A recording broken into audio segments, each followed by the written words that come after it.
We are introduced to the main character by showing him his room and his desk.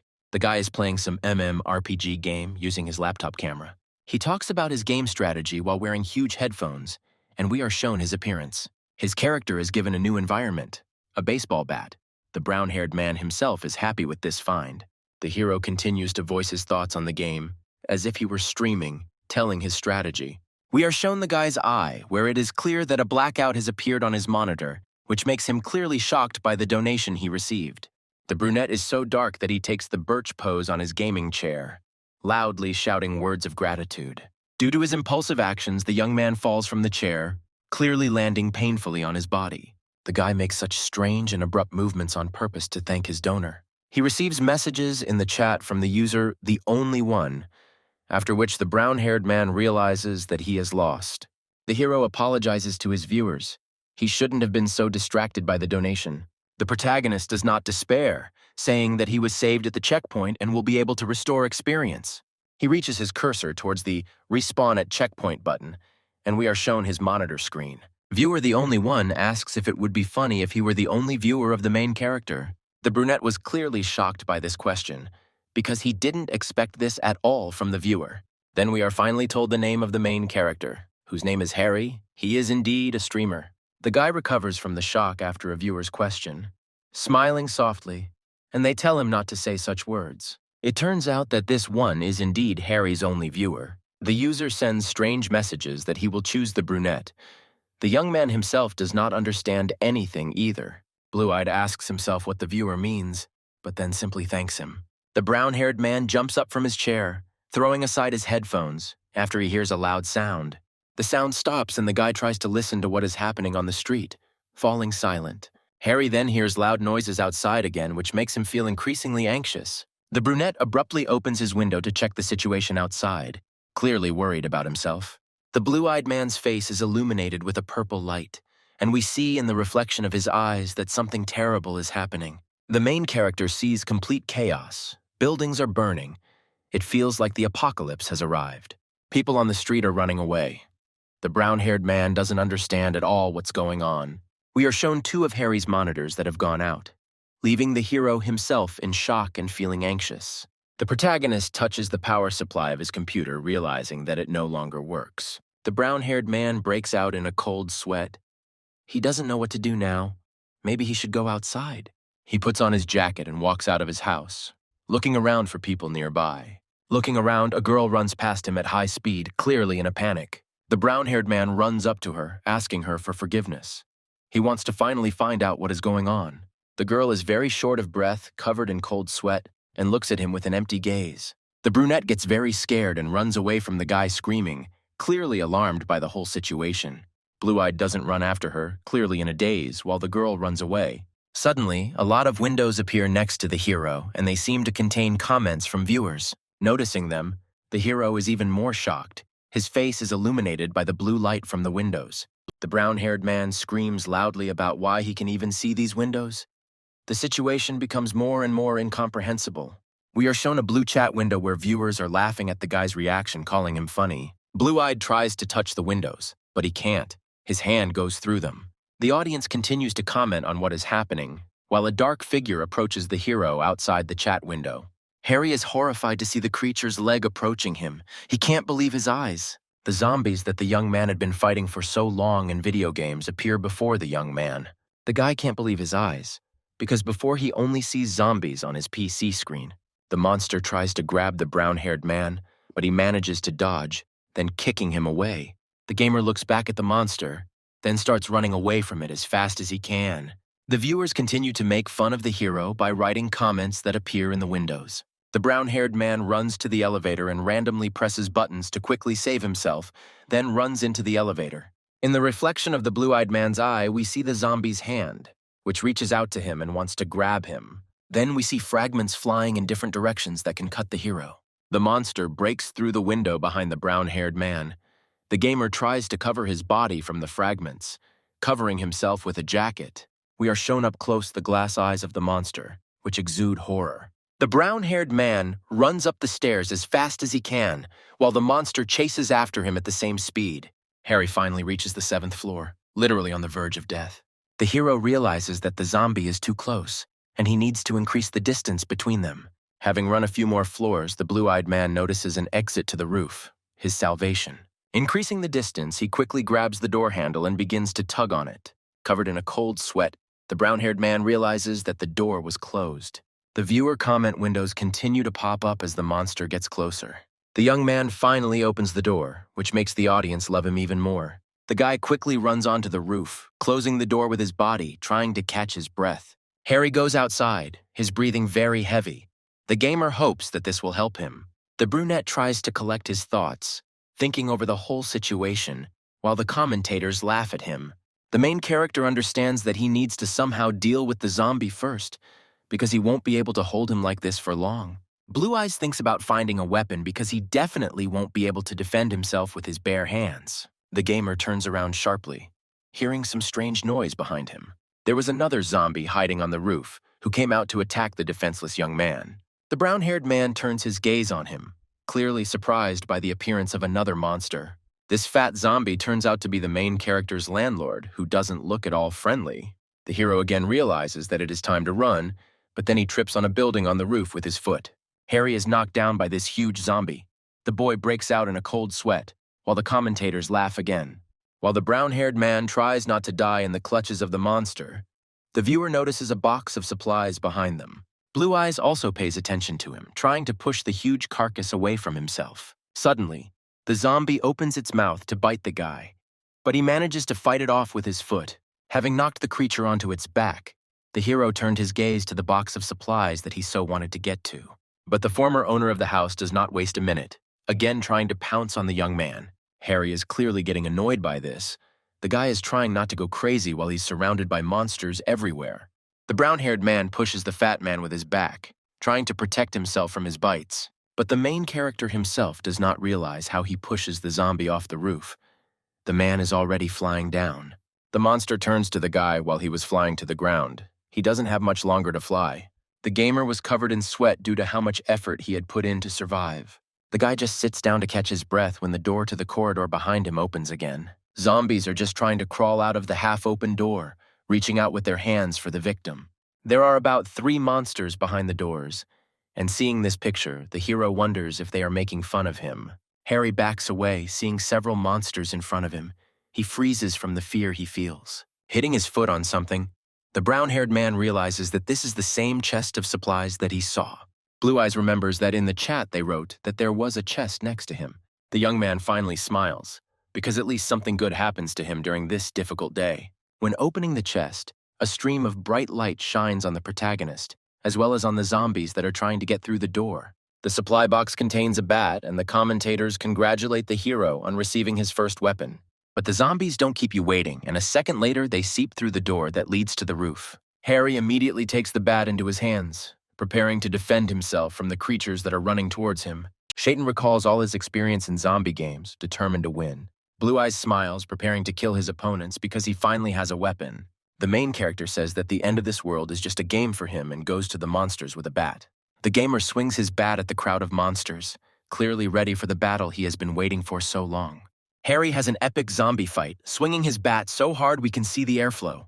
But at some point, the guy's strength runs out. The scene ceases to be so epic, and the young man's movements become weaker. Although he is brown-haired and self-confident from the start, he does not know how to fight at all, waving a bat in front of him. Commentators also note that the hero does not know how to fight at all. Some ridicule him, others support him. Blue-Eyed himself realizes that he can't swing the bat. The guy is simply defending himself from bites. Suddenly, while he was defending himself, a zombie came behind him, trying to bite him while he was too vulnerable. The protagonist understands that it is time to run. The young man is once again determined to survive.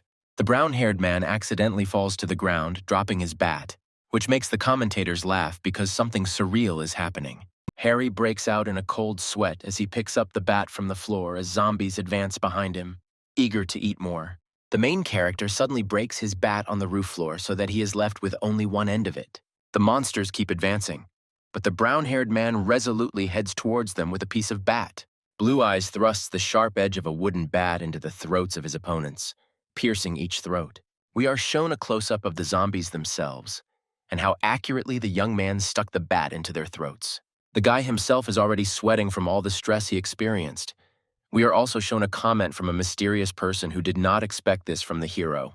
We find ourselves back in Harry's apartment, and we are shown his monitors that are turned off, which means the electricity will no longer be turned on. Under the comments praising the brunette, the gamer himself is steaming in his closet, searching for something. The main character understands that both the phone and the computer will not work normally, unfortunately. The mysterious person appears again in the form of a comment, asking the brown-eyed man what he will do this time. The brunette takes a backpack with him, intending to go to his parents to find out the situation from them. We are shown keys in the guy's hands, which creates intrigue. Does he really have a car? It would help a lot. The city is empty, the streets are quiet, there is not a single soul. The only sound is the engine the gamer is driving. Harry ends up with a moped, which he uses to travel to his parents, and the audience is already heatedly discussing all of his actions. Blue-Eyed is very tense, because there is almost no gasoline left. The young man hopes that his parents are safe. Suddenly, something rushes in front of the hero's moped so quickly that neither we nor the gamer himself can see it. Due to the suddenness of the situation, the guy brakes too quickly, causing him to fall off his moped at high speed onto the asphalt. The hero clearly had a rough landing, but miraculously, he remains alive, and the audience themselves are also a little shocked by this.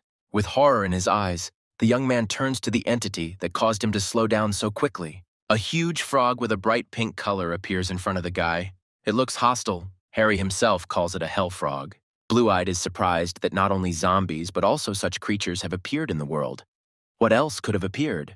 The monster wastes no time and attacks the gamers with its fast and massive tongue, wanting to taste their flesh. The main character calls it a roulette. The young man should avoid direct routes, because there is a chance of running into monsters. The guy resolutely runs away, having already come up with a plan in his head for retreating from the huge hellish frog. Blue Eyes barely manages to dodge the fast tongue of the frog, which follows him closely. Shotten realizes that he needs to go deep into the translation as soon as possible, otherwise he will not survive. The hero understands that the more often he turns, the greater the gamer's chances of survival from attacks. Harry took a lighter with him just in case, which he put in his backpack. The young man hopes that this will help him. A huge hellish frog is already approaching the hero, they say, to attack at the first opportunity. In the hands of the gamer himself, we see a Molotov cocktail, which he made from improvised means. Covered in sweat, the brown-haired man is determined to win, provoking the frog to attack. The first time the huge creature misses and falls onto a mountain of garbage, the blue-eyed one managed to dodge in time. The protagonist quickly lights his Molotov cocktail with a lighter he had in his briefcase and throws it at the frog. The creature clearly didn't expect the gamer to be able to do something like that. The cocktail hits the frog on the back. Harry had more Molotov cocktails in his bag, and the young man knew that one bottle would definitely not be enough. The guy throws the second bottle right into the face of a huge fire frog, causing the creature to start croaking loudly. The hero takes out another bottle from his backpack, and the audience wonders how many he has in total. The gamer replies that this is his last supply. He must act riskily, but he has no other choice. Brown-haired again provokes the toad to attack with his screams. He clearly has a plan of what he is going to do next. The creature doesn't lose its head and immediately attacks him with its massive tongue. The blue-eyed one manages to dodge the attack. The hero holds his backpack in front of him, clutched by the toad, taking out the last of his supplies. A young man throws a lit Molotov cocktail straight into the mouth of a fire frog as it attacks him. The toad is thrown back, its body swelling with heat. Harry still stands near the wall, waiting for what will happen next. The protagonist watches his enemy burn. The audience is amazed by his determination and madness. The brown-haired man looks at the burnt body of the recently dangerous frog, wondering if this is all. The person in charge speaks again through the comments to the brown-eyed man. She explains that this is just the beginning of the game.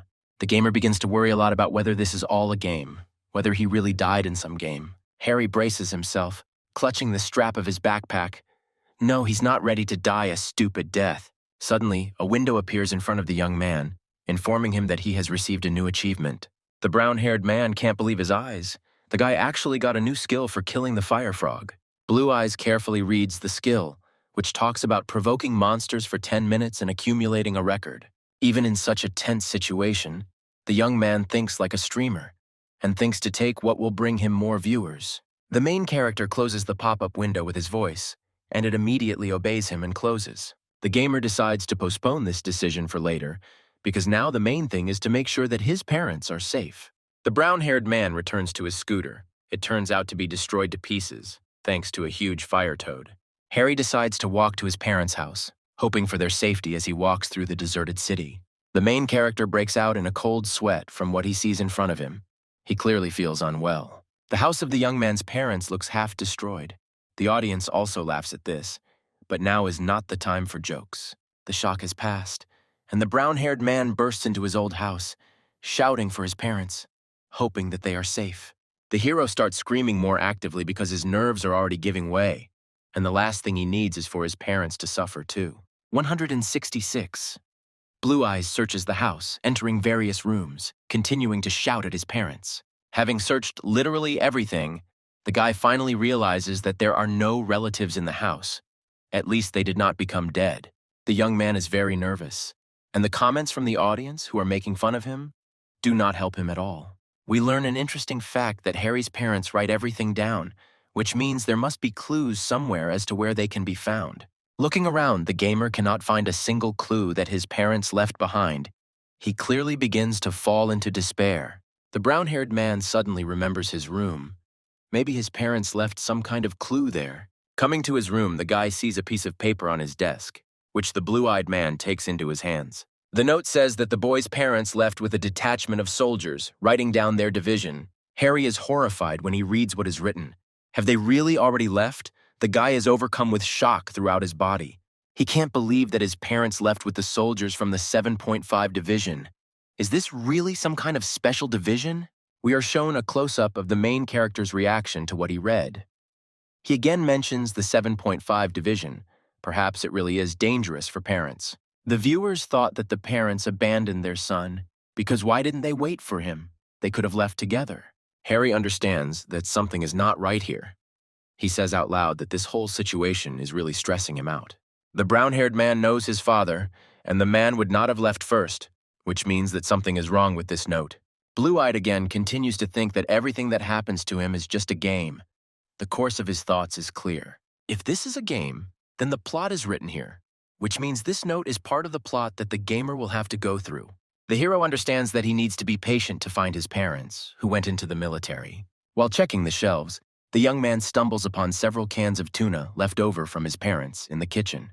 Even viewers notice how calm the guy is, because he just found out about the disappearance of his parents. After searching the entire kitchen and finding a few more cans of tuna, Harry decides to cook himself some food and then head outside again. We are shown his old house, which looks pretty decent. The brown-haired man puts the tuna he found on the table.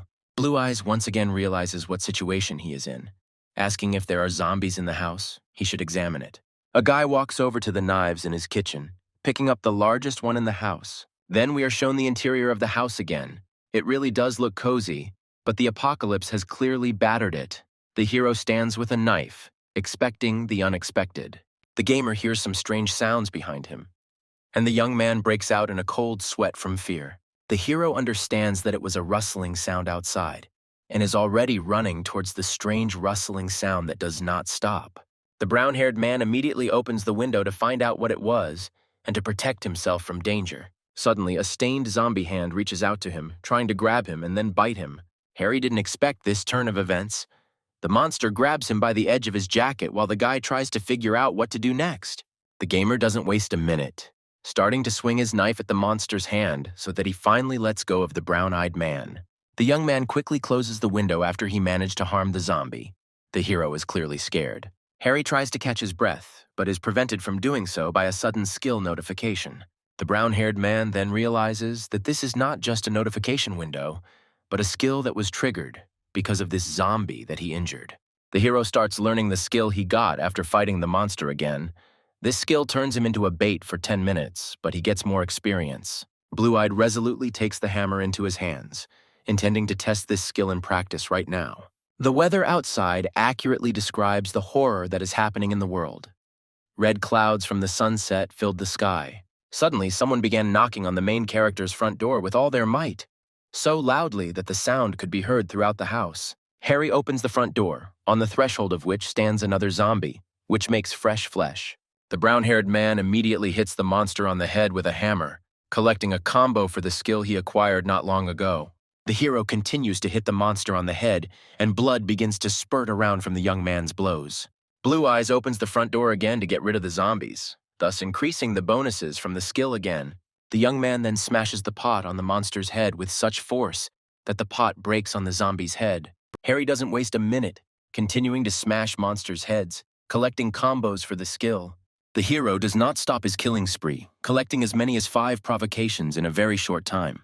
The brown-haired man keeps repeating and repeating the next one, without stopping killing zombies. Even the audience is amazed by his skill.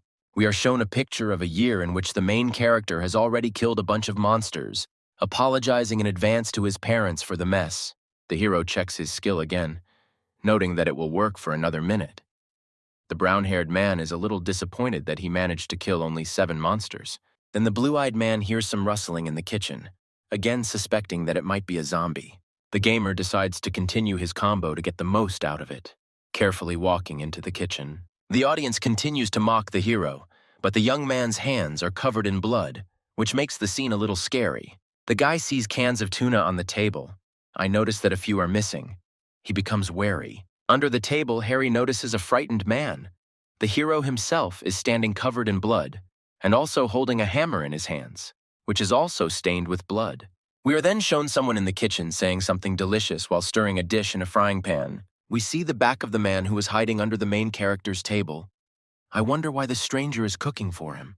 The main character sits at the table and patiently waits for what the stranger will cook for him. The audience calls him crazy. Blue Eyes suddenly calls the stranger his brother, then asks himself if he can even call the guy that. Shaitan remembers all those he had to fight with, saying that he would eat anything. The gamer also lets the guy know that if something threatens his safety, the young man will not stand aside. But the stranger does not pay much attention to the protagonist's conversations, telling the young man to eat. Harry involuntarily blushes at this gesture, while the audience is perplexed by this turn of events. The young man admits that he worked as a cook before the zombie apocalypse began. The brown-haired man blames the long-haired man for having to fight so many zombies that the former cook brought. We are shown how the guy apologized to the gamers for sneaking into the young man's house and bringing zombies. The hero admits that the former chef really cooks well, after saying that he will soon leave home. The long-haired man is a little surprised by this, but then invites the blue-eyed man to continue his journey with him. The former cook says that the evacuation point is located near his place of work, and Shaitan will be able to find out enough information there. While eating what his new friend had prepared, Harry thought that he knew nothing about the place the young man was talking about. Blue Eyes thinks that his new acquaintance is an NPC who will guide him further along the story. The hero agrees to the cook's offer, learning that his name is Chester, and Chester himself agrees that the brown-haired man will go with him. Harry suggests starting to pack for the school where the evacuation point is located, to which the long-haired man agrees. The gamer mentions the bike his friend arrived on, but the cook says he abandoned the vehicle when he was being pursued. The protagonist prepays to ride a bike, but then the couple will need to take something. Chester agrees, but before that, he decides to check the area for zombies, while the brown-haired man goes in the other direction. The gamer puts the bloody hammer he used not long ago into his bag. While packing their gear, Blue Eyes hears something outside their parents' house. The sound gets louder and the brown-haired man twitches from the excessively loud sound, starting to worry about his comrade. Breaking out in a cold sweat, Harry runs outside, realizing that it is Chester's cry. Something has clearly happened to him. When he goes outside, the hero is overcome with silent horror. At first, he cannot move while standing still. We are shown a huge monster trying to eat the cook, pushing him into its mouth as the guy screams. Blue-Eyed still can't get over the shock, asking himself what's going on here. Longhair desperately calls out to Harry so that he can somehow help him, but the monster brings him closer and closer to its mouth. A stream of thoughts is spinning in the brown-haired man's head. He doesn't know how exactly he can help his friend. The audience says that the young man urgently needs to do something, and realizing this, the hero takes off. The protagonist takes the bicycle, heading in the opposite direction from the monster, noticing that the long-haired one is no longer screaming. The brown-haired man turns around to look at the monster as he hurries to escape from it. But the boy's skill, provocation, works on the huge monster, causing the monster's gaze to be directed only at the boy. Noticing this, the blue-eyed man picks up speed, starting to pedal his bike more and more actively. Then we see the giant running after the brown-haired guy very quickly, which leaves the guy in shock and covered in sweat. Harry keeps speeding up, realizing that his life depends on it.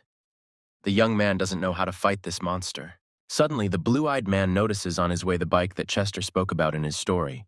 The hero realizes that this is his friend's bike, after which two more zombies standing nearby react to the skill. Blue Eyes drops his bike and starts reaching for the bike, hoping the keys are still in it. Pulling the handle that controls the gas, the brown-haired man realizes that the engine is still running, to his happiness. Harry runs away from all the monsters that are chasing him. The audience also comments on this as not the best act. The brown-haired man is racing at full speed, but the huge monster is not leaving him. The young man wants to get rid of the giant as soon as possible. The protagonist remembers Chester again, trying to get away from the monster as quickly as possible. But the giant is getting closer and closer to the gamer, leaving him with almost no chance of salvation, moving faster and faster. We then see everyone evacuating to the elementary school. Just like the long-haired guy was talking about, people are clearly scared. The man grabs the policeman by the sleeve. They say that Chester has not returned yet. Probably it is his boss. The police officer assumes that the guy is already dead and asks citizens to hide inside as quickly as possible. The boss is clearly on edge. He starts shouting, begging the cop to wait at least a little longer. One of the workers tells the man that it would be better to go inside, because it would be better for everyone. Then we see a bike that used to belong to the long-haired guy pull up to the school. The workers and the police officer turn their attention to the boom from the motorcycle, turning towards the noise. A brown-haired man appears before us who stops right in front of the entire crowd of people. The boss understands that this is his worker's bike, but he does not see Chester himself behind it. Blue-Eyed is sweating from being chased and is looking for shelter, which he finally found. A group of people standing near the school gathered around the object that the main character brought with him on a leash. The citizens try to figure out what it is, assuming it's a corpse, while the brown-haired man looks askance at the same object. The gamer gets off his bike as the commentators once again make fun of him, calling him an attention seeker. The boss asks the blue-eyed man where Chester is. Harry is surprised that the man knows his comrade. Then the young man announces that the boy is dead. The man breaks out in a cold sweat, not believing his words. The brown-haired man replies that he himself is a little busy and will not be able to answer all the questions that the man has.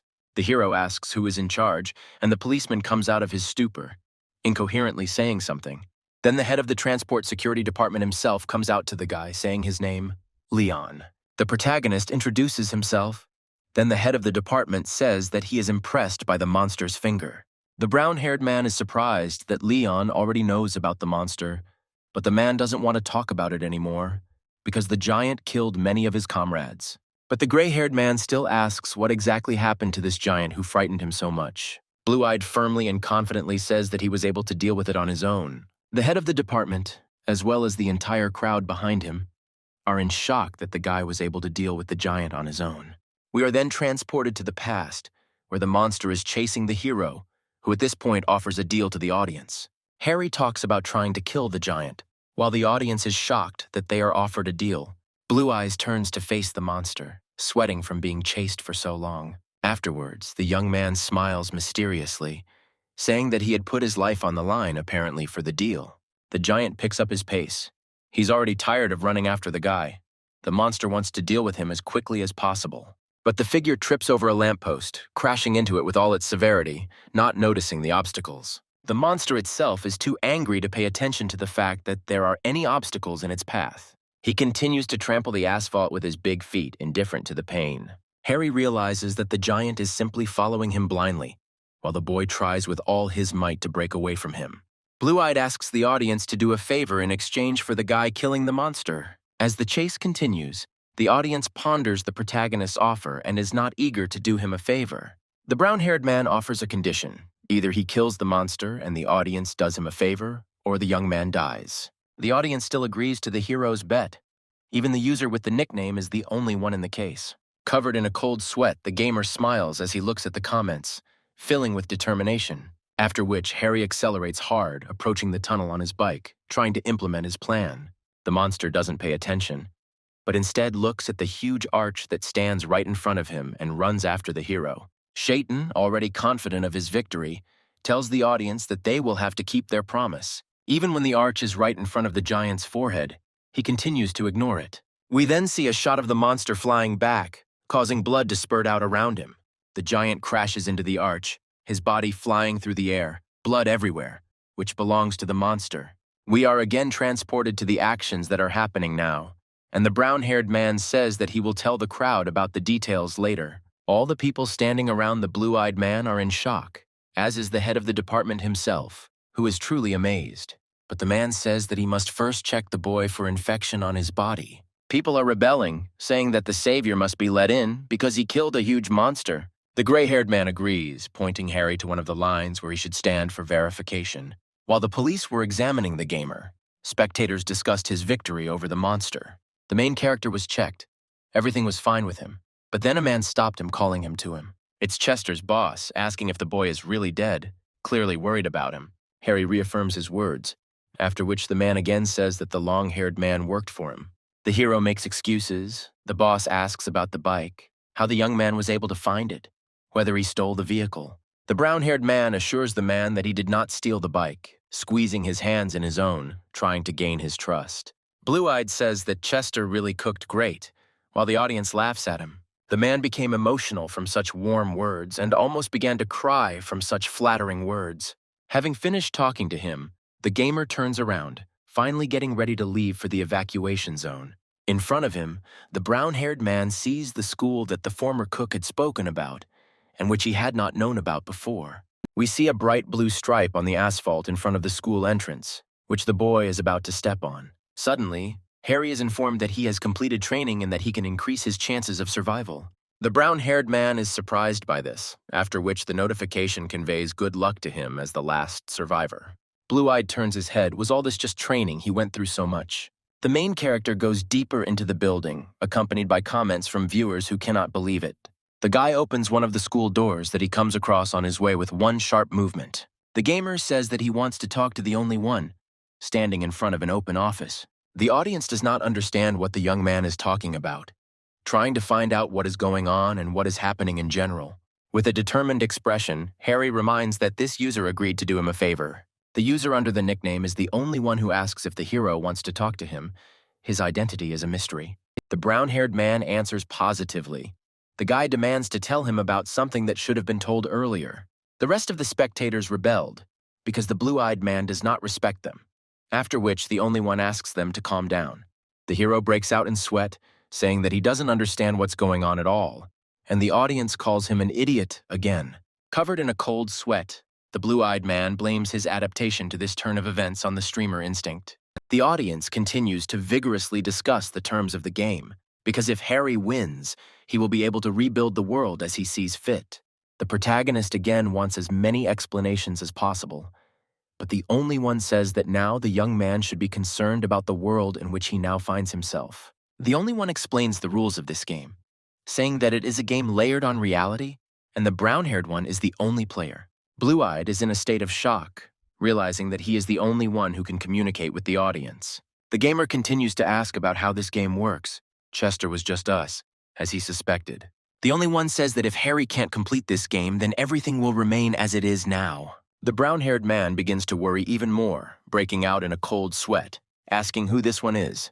The hero turns to the side, asking who he is now, someone like a god.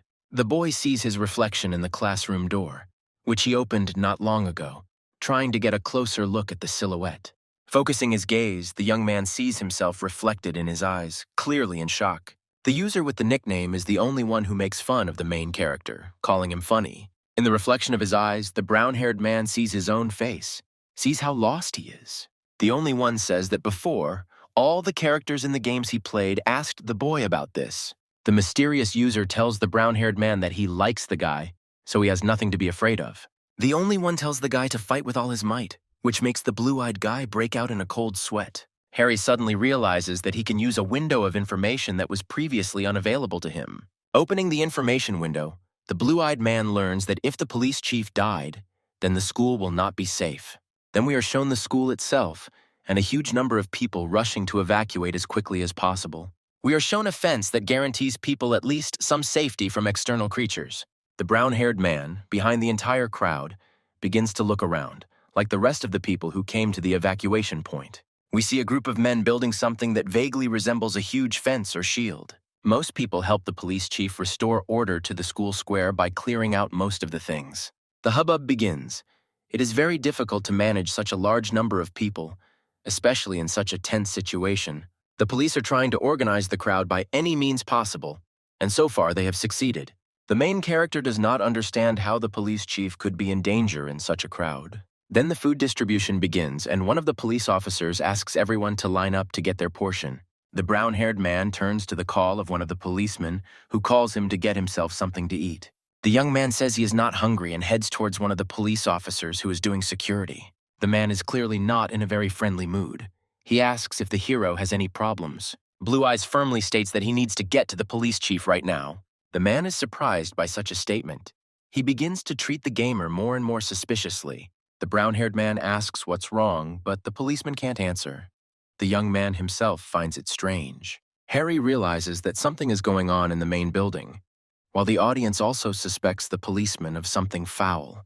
The protagonist asks the man to contact the head of the transport security department because the young man can help them. The policeman listened to him, then started talking on the radio with his boss, explaining to him the situation that had arisen. The man breaks out in a cold sweat, asking if the brown-haired man is going to kill monsters, to which the gamer answers yes. The policeman continues to get more and more tense, saying that they need people like Harry. The man tells the brown-haired man that the police chief has disappeared, and the team has already organized a search for him. Blue-Eyed asks why they didn't organize a search earlier, to which the police respond that they didn't have the time or people for it. The hero asks to inspect the premises where the police chief used to be. The policeman himself calls it a temporary office. The gamer says that it would be better for them to start working together, since they are not hiding anything from each other. The man doesn't really trust the hero, which we can read on his face, but the brown-haired man himself says that every second counts. Blue-Eyed asks to provide him with all the information on the case, since he is now also involved in it, after which the man reluctantly agrees. Then we are shown that very temporary office, the sign of which is stained with blood. The gamer enters the room, examining it. The office itself looks pretty decent for a temporary one. The protagonist asks his viewers to help him if they find something, but does not immediately refuse. The young man's attention was drawn to a map that was hanging on one of the boards inside the office. The guy then looks at the main table, on which there is also another map of the area. The brown-haired man sees a marked place on the map and decides that this is a clue. The gamer intends to go there. While looking at the map, he hears footsteps behind him. Someone is standing behind the office doors. The hero is clearly tense. The young man turns sharply at the steps, asking who exactly came to the main office. The mysterious figure says that he knows that the protagonist is looking for the police chief. The brown-haired man himself tenses up from such directness, directing his gaze at the door, after which the figure opens the doors themselves. A large man enters the main office and extends his hand to the blue-eyed man, talking about his abilities. The man introduces himself as Joe, the guy also says his name, and then they shake hands. Suddenly, Big Joe's grip becomes too strong, so much so that his hands shake with the tension. Harry himself also did not expect this, tensing up from such a strong grip of the policeman. The man looks menacingly at the brown-haired man, asking if he found anything suspicious. The hero breaks out in a cold sweat. The audience is undermining him, but the gamer himself does not understand what is happening. Suddenly, there is a loud scream, to which Joe does not react in any way, and the young man is very alarmed. Blue-Eyed follows the scream, throwing open the door behind which stands one of the policemen, who is also shocked. The man points at the woman, calling her infected. The lady herself looks like a zombie. A brawl ensues, with zombies attempting to bite humans to satisfy their appetite while citizens attempt to escape. All the people are covered in cold sweat from fear, trying to save their lives from the bloodthirsty monsters. We see that even the police have been infected with the virus and have become zombies, so now no one is safe. The protagonist is shocked that zombies are found in such a crowd. The audience says that he screwed up. Blue-Eyed takes out from the bosom of his jacket a hammer, which he had been using not so long ago. While all the people are heading towards the exit, the brown-haired man goes into the thick of things to help people escape from the creatures. The police are also panicking because they can't shoot at the zombies while they are in a crowd of people. The gamer wields his hammer skillfully, telling the police to grab their batons if they can't use their guns. The brunette repeats that they need to take the batons, and only after the second time do the men follow his instructions. Then we see Chester's boss, who is also ready to help the protagonist in protecting people. His employee tries to dissuade the man, as it is too dangerous to fight a crowd of zombies, but the boss doesn't care, because he is burning with the desire to avenge his dead employee. The protagonist continues to hit the zombies with his hammer, hitting them more and more. The man wonders why the brown-haired man simply beats up the monsters, but doesn't finish them off. The boss breaks out in a cold sweat, starting to wonder if the guy has some hidden agenda. Throwing these thoughts aside, the man finishes off each zombie that the blue-eyed man knocked out. The police listened to the hero and, taking batons, began to hit the monsters from all sides, smashing their heads. The brown-haired man also doesn't lag behind, dealing damage to every monster he meets on his way with a hammer. And Chester's boss finishes off the creatures behind him with his frying pan, trying to avenge his favorite employee. People are trying to escape, but the main gates are closed, and the police themselves are not letting citizens pass them. Blue Eyes understands that the police themselves were involved in this, and the zombies did not get in from outside. The brown-haired man is angry about his current situation, realizing that someone intentionally released the zombies. The audience is also puzzled.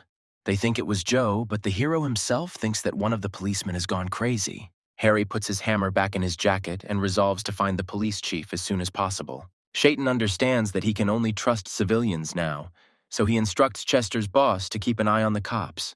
Blue-Eyed finally warns the man not to join the search party looking for the boss. The man is clearly puzzled by the gamer's instructions, breaking out in a cold sweat and becoming very tense. And while the hero is running towards the exit, Joe catches his eye, asking where he is going. The gray-haired man also blocks his way, saying that he should stay with them. But the main character brushes off the police. The young man has no time for empty talk. Joe is clearly unhappy that the police were unable to keep the hero under their supervision.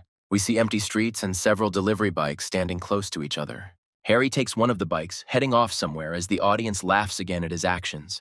The brown-haired man resolutely heads towards the point he saw on the map in the chief's main office. The gamer leaves the scooter behind him. He arrives in a forest, in the middle of which there is a small structure that looks like a barn.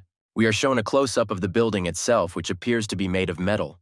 Looking into the windows, the blue-eyed man realizes that there is no one inside, which seems a little suspicious to him.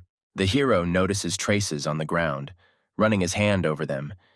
He understands that there were dozens of people here. Harry wonders if they were even people, as the audience laughs at him again. The brown-haired man then asks the audience why he didn't find any more supply boxes like he did at the beginning of the game.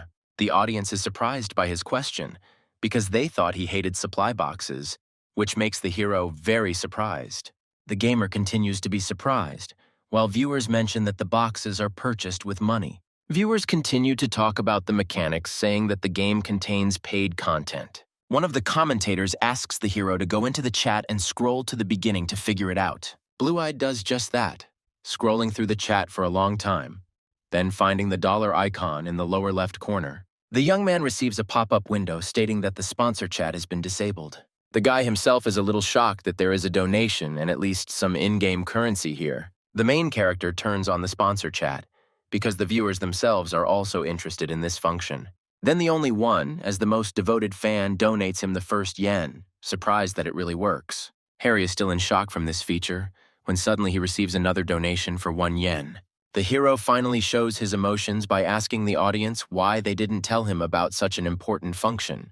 The gamer opens the structure, carefully pulling the door handle, clearly wary. Entering the building, the brown-haired man finds himself in a very ordinary room, while the audience laughs at him. The audience thinks that Harry is offended by them, but the young man himself does not even see any reason to be offended. Blue-Eyed breaks out in a cold sweat, because the audience really hadn't explained anything to him up until this point. The guy then turns his attention to the house itself, which is arranged a little strangely. Suddenly, a zombie climbs out of the window, already preparing to infect the main character. The brown-haired man is very scared of the monster in the window, and the provocation skill also works on the creature. There is more than one zombie outside the window, which makes the young man even more scared, and he accidentally starts swearing. Harry suspected that the footprints near the house belonged to zombies. The audience laughs at his vivid reaction. We are shown a long shot of the house from the outside. There are more and more zombies, and everyone is being provoked. The brown-haired man doesn't waste time and already smashes the head of one of the monsters with his boot. The zombies are a little scared by such a sudden movement, but the provocation works on them all.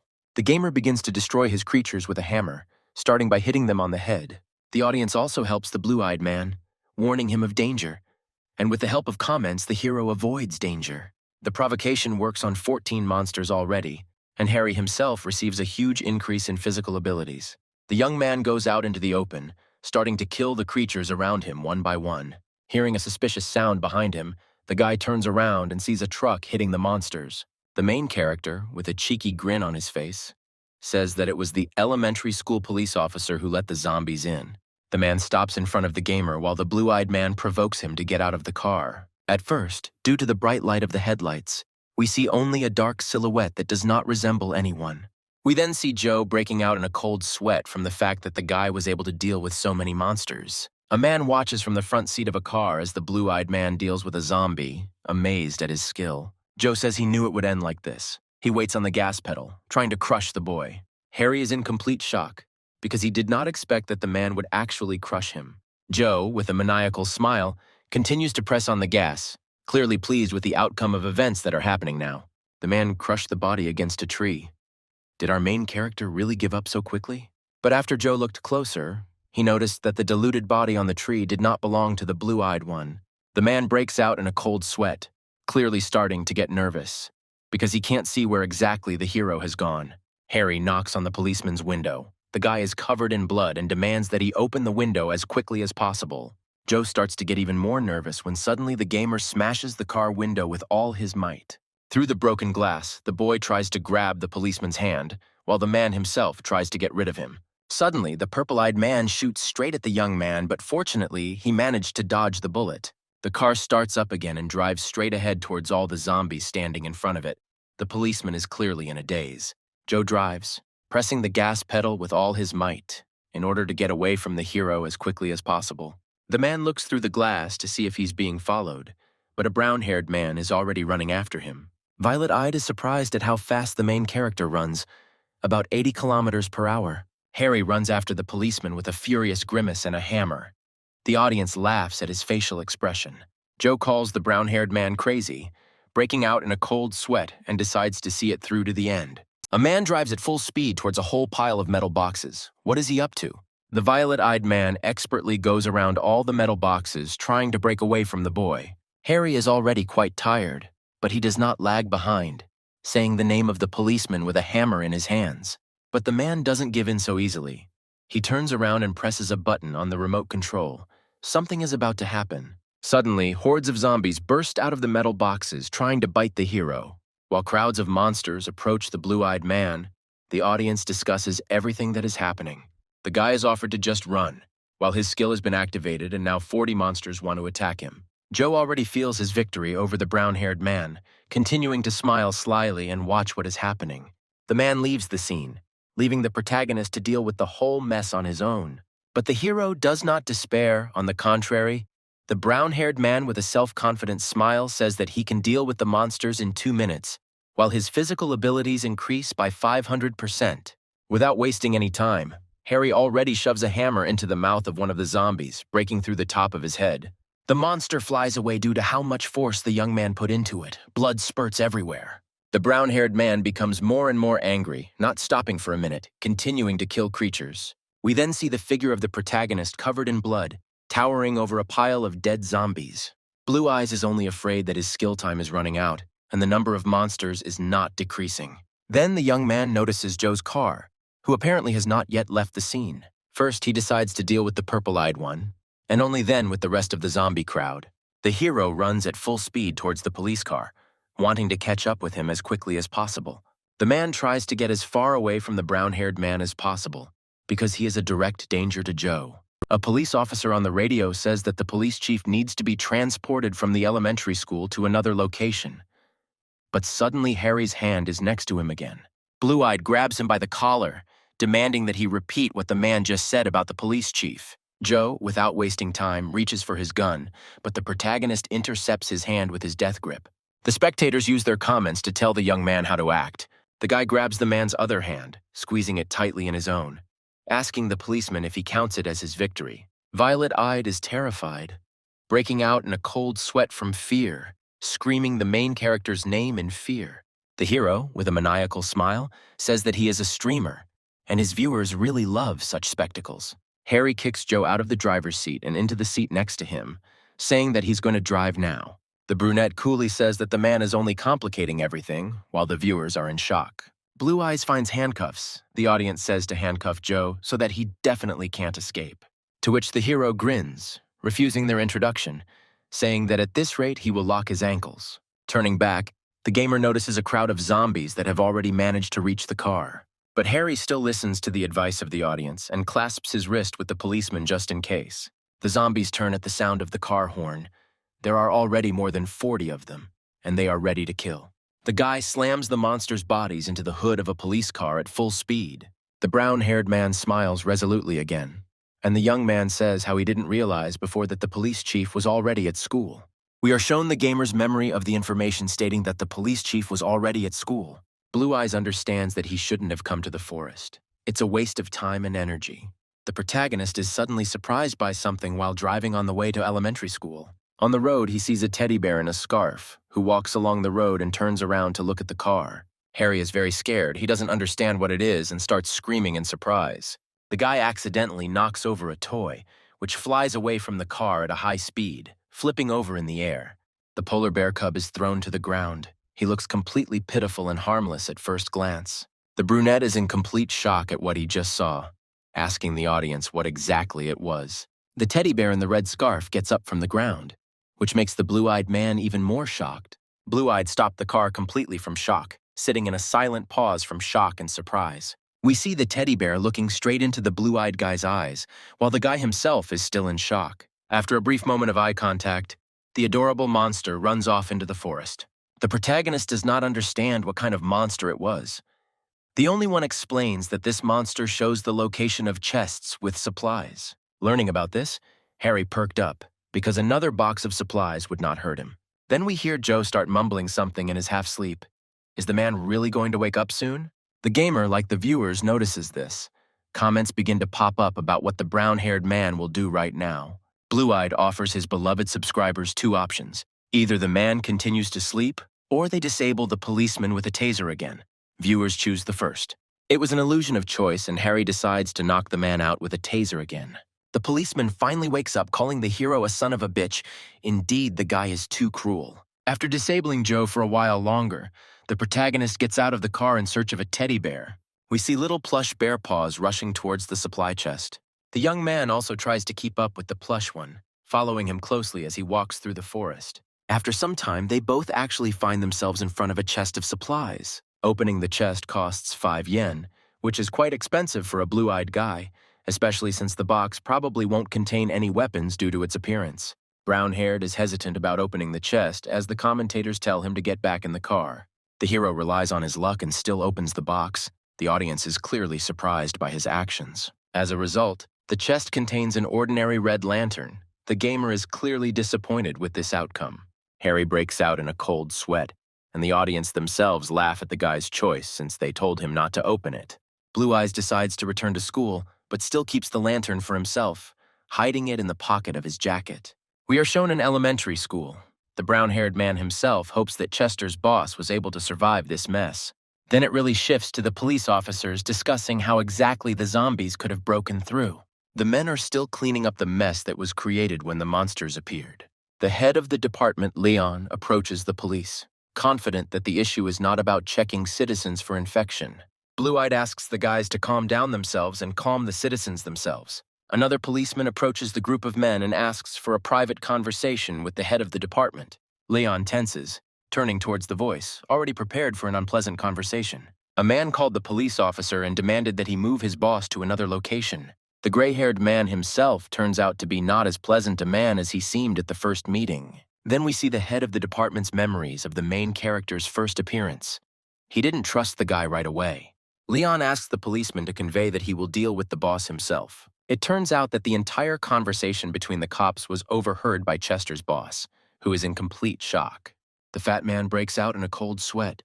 The man thinks that there are 3 enemies. The boss waits for the police to disperse so that he can finally emerge from his hiding place as quickly as possible. We then see the fat man running away from the shelter, rushing to tell everything to the main character. A group of police officers are surprised to see the genie that Joe took pull up to the elementary school. The car is already parked and the cops come closer with flashlights, checking who is in the car. A man in uniform notices a broken window through which Joe is visible, who is unconscious. The story then shifts to a fat man running up the stairs as fast as he can. The man wants to tell Harry everything as quickly as possible, Believing that the police have gone crazy, Chester's boss picks up the pace.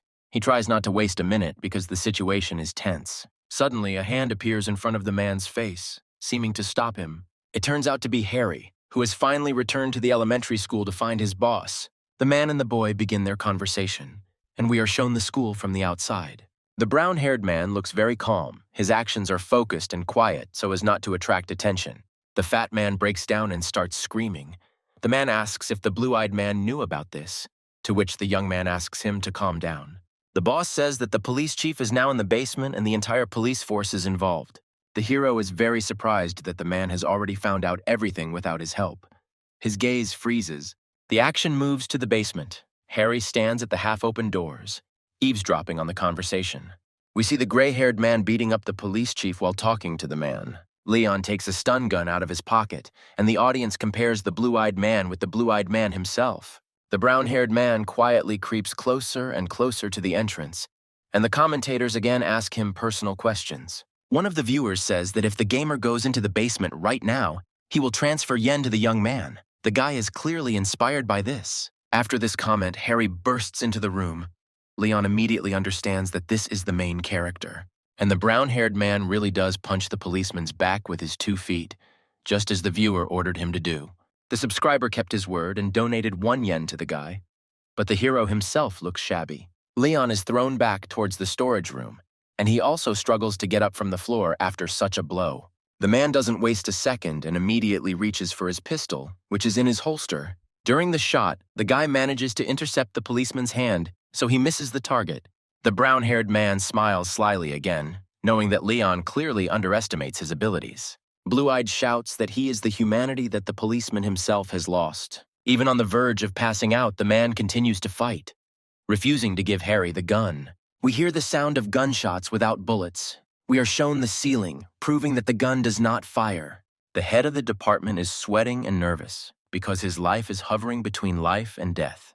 The man looks at his gun as the brown-haired man swings his right hand to strike. Blue Eyes hits Leon in the face with all his might, saying that this is Chester, who was killed by monsters. The main character's second strike is for the police chief, who was bullied by the officers. The third blow the guy makes for himself and for the efforts he put in to complete the mission. The police chief gradually comes to his senses. The young man notices this, focusing attention on the man. The gamer demands that the head of the department give him the keys to the handcuffs right now. Justice must prevail. The man tries to reach for the stun gun without being noticed in order to disable Harry. But suddenly, the brown-haired man himself hits the beaten policeman's body with a stun gun, causing him to writhe in pain. The gamer continues to smile smugly. The guy is confident in his victory. He also has aces up his sleeve. Blue Eyes again stuns the head of the department right in the chest, asking him to say hello to Joe. The audience encourages the brown-haired man to end it already, to which the main character says that it is time for someone to appear. Suddenly, the gamer takes out a gun from the pocket of his white jacket, saying that it is time for the final cleanup. The young man moves away from the dead body of the policeman, heading in the opposite direction from him. Then the blue-eyed man stands near the open door, pointing a gun at the entrance. The audience does not understand what exactly he is doing. Suddenly, another policeman enters the room, but his head is immediately pierced by a bullet. We see Harry with a cold look. There is not a drop of regret in him. He did it quickly and without unnecessary noise. The brunette does not regret his actions. All the viewers are shocked by his actions. They get goosebumps.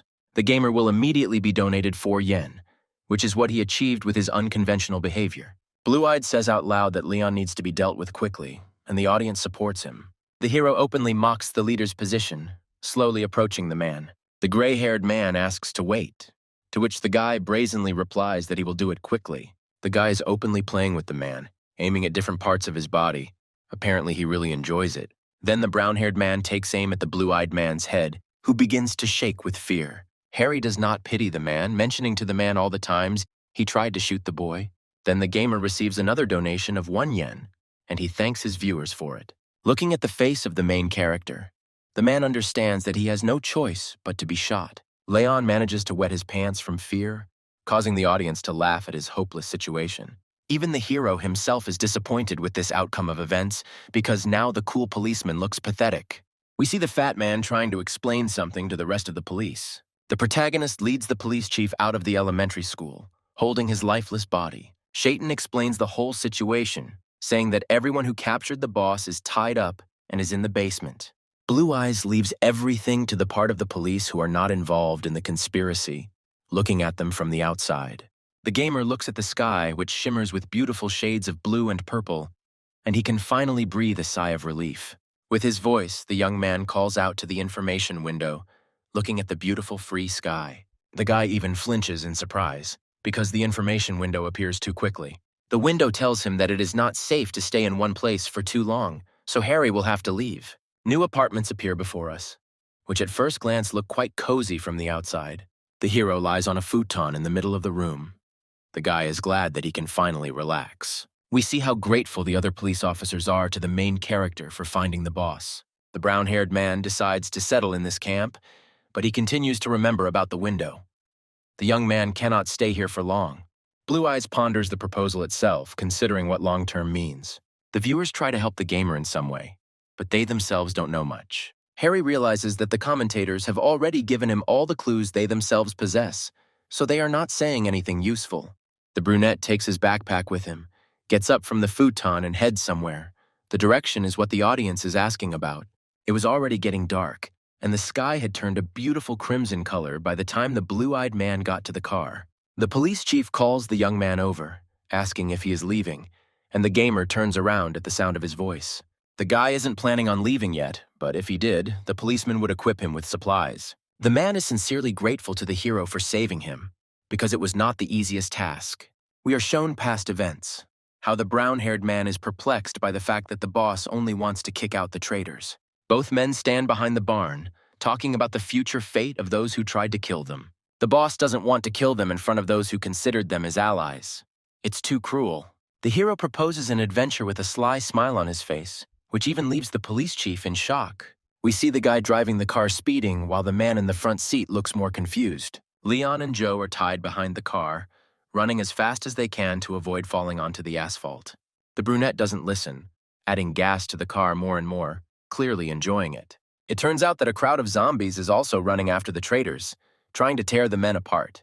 The zombies run after the men at full speed, and they still manage to bite Joe on the shoulder. Harry goes completely crazy, accelerating the car to 60 kilometers per hour. Suddenly, the brown-haired man brakes sharply, leaving no chance for survival for the men.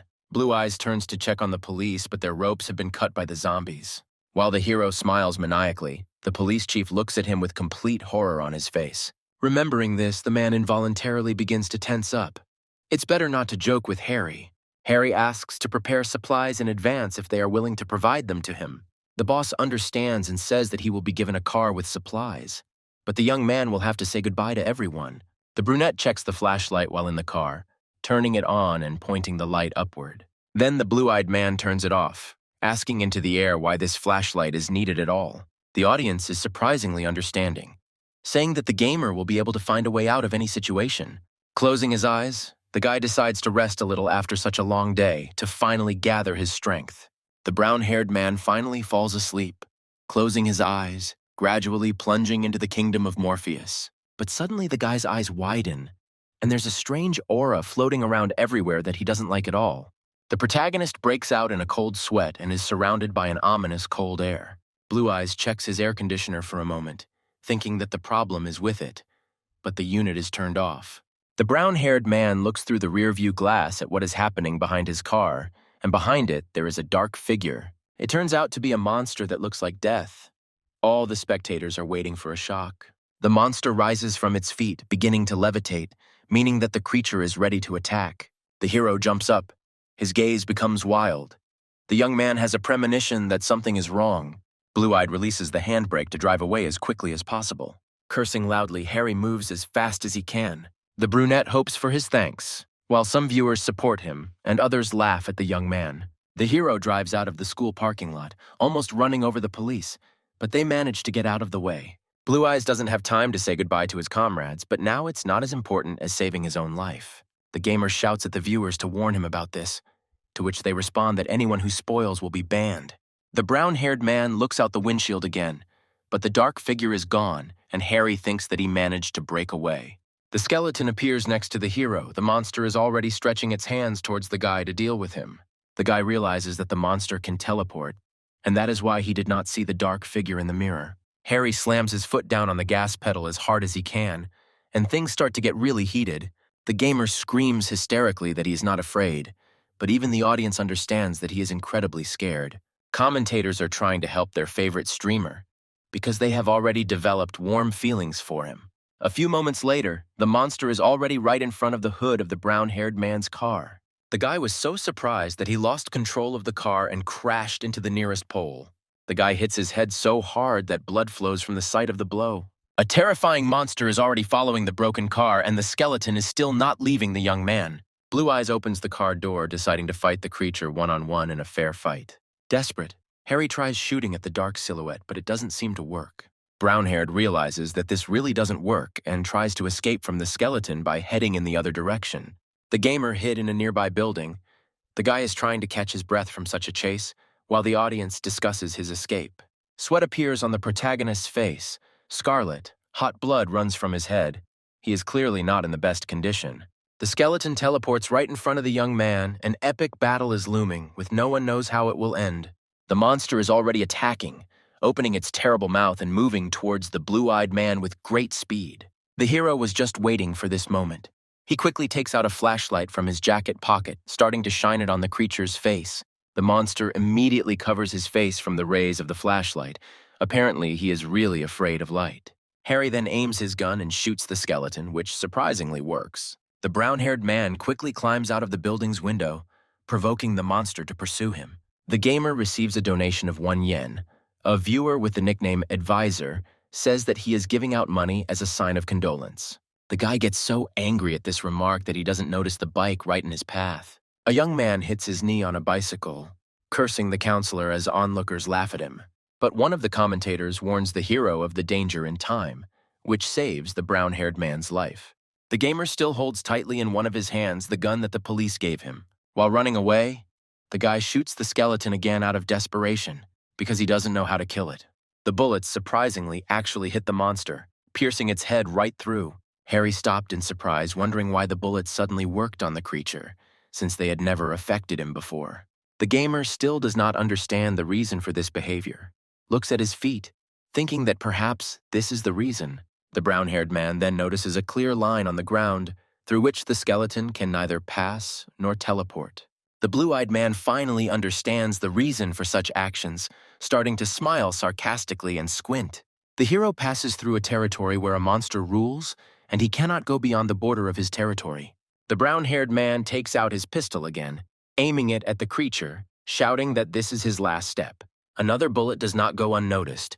The monster gradually disappears from sight. Harry smiles confidently as he sends the monster to hell. He managed to survive this time too. After the acting, the young man immediately switches off, apparently due to impotence, because fighting such a monster is difficult. He drops the gun from his hands, a bad sign. Anyone could be waiting for the young man in the new territory. The brown-haired man is trying to catch his breath, lying on the asphalt covered in sweat and blood, this time his own, unfortunately. The blue-eyed man turns his gaze to the side, once again encountering something familiar on the city streets. We see a mysterious dark alley from which a stream of light shines, as if someone is shining a flashlight. The light suddenly goes out and everything is painted in the dark shades of an ominous night, which is so scary. Then the light appears again. What could it be? It looks like a SOS signal, and maybe someone is looking for someone. Harry becomes wary, standing with his back to the alley, reloading his gun as the onlookers try to figure out what it is. Having loaded a full drum of cartridges, the hero is ready for anything. The young man decides to first scout out the situation. It really was Morse code, as the brown-haired man himself says, masterfully handling the weapon. The audience supports the guy, telling him to go forward. We see sneakers, which means the owner of the flashlight is a person. Harry yells at the stranger that he needs to stop, to which the man yelps in surprise. The guy's gaze changes to a good-natured one. He is probably more surprised than frightened by what he sees in front of him. He sees a name on the badge. Jan. It turns out that this is a person and also a schoolboy. Before us appears the figure of a short boy with short brown hair, brown eyes, and a thin build. The brown-eyed man asks if the hero is a policeman, to which the audience laughs at his question. The brunette asks if the guy is alone, and when he receives an affirmative answer, he asks for his flashlight. The main character does not stand on ceremony and asks for a lantern a second time, threatening with a gun. After receiving the flashlight, Harry demands the schoolboy's backpack, to which the audience calls him not a very good person.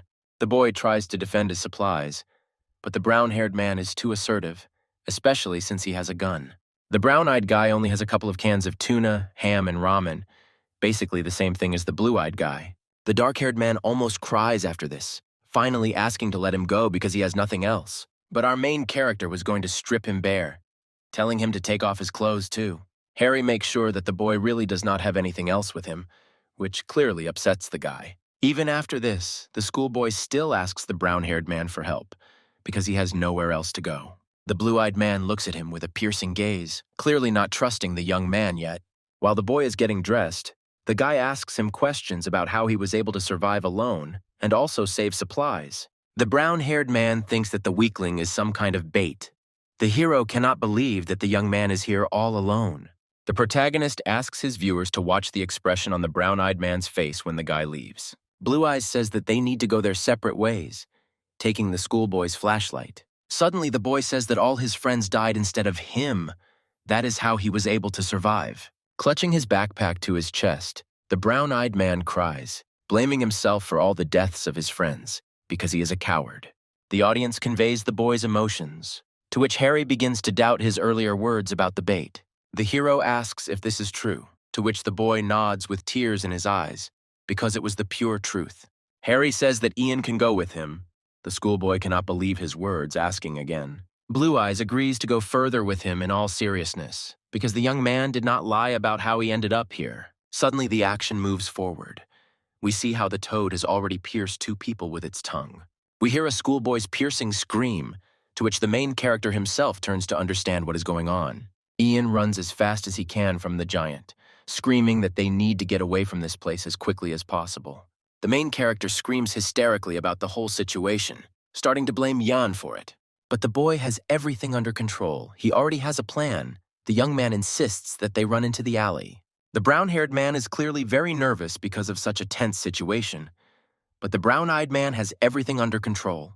A giant runs after the boys at high speed, crashing into buildings while the schoolboy explains his plan. Chocolate Hair says that there can be no mistake, because he is completely confident in his plan. Harry is surprised that his ward has already remembered the road and can navigate while the giant catches up. The heroes run up to the road where roadworks were taking place, but the monster almost grabbed the elder with its teeth.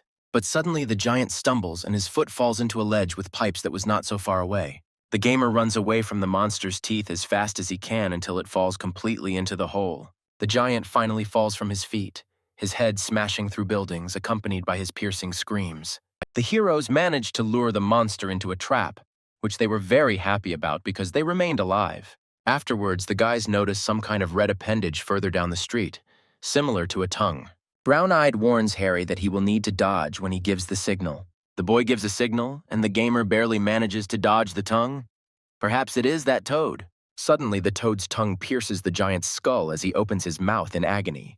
Blue-Eyed is clearly happy with this outcome of events, while Jan is in complete shock trying to come to his senses. The toad itself is also not happy with this outcome of events. It is covered in sweat. Apparently, it is also damaged. At this time, the measured monster grabbed the toothfish's tongue, trying to bite it off. The protagonist brings the young man to his senses by telling him that they need to run away as quickly as possible. The chocolate-haired man once again begins to lead the elder through the streets of the abandoned city. Shaitan says that his comrade is really cool. Apparently because of his good memory he survived. But after a while we see the heroes riding somewhere on a bike, and the older one is no longer so confident in the boy. The young man is still confident in his plan, while the protagonist has strong doubts, but follows him. The boy says that there is very little left to the destination. We see abandoned buildings. As the boys drive to the location, John asks if he can ask the elder a question.